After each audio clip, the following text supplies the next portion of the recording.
Hey everyone, so today I'll be showing you how to make my black bean patty that you can have as a burger or as an entree with some rice.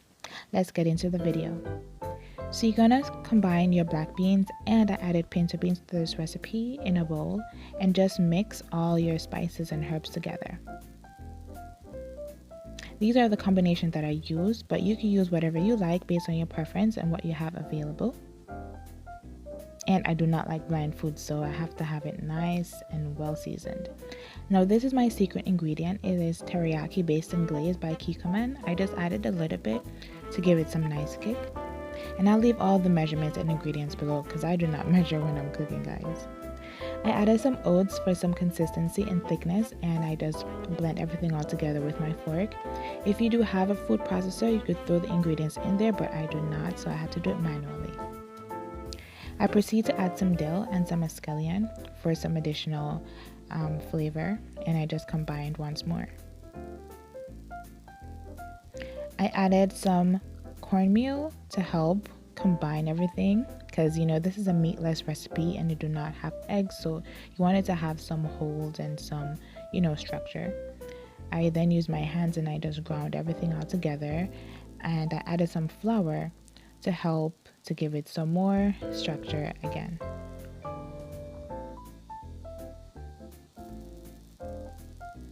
Now I do this for about a couple minutes or so, and then I continue to mix again some more. Once it's to your liking, you're going to form individual patties like so, and this recipe makes about 8 to 12 individual patties.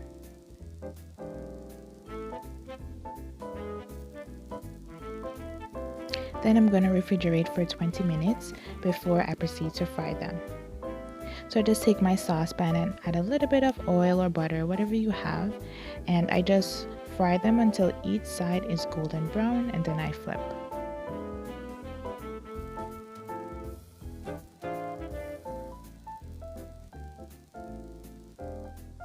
So for the burger, you could also bring this recipe outside and add some burger sauce or some barbecue sauce to this.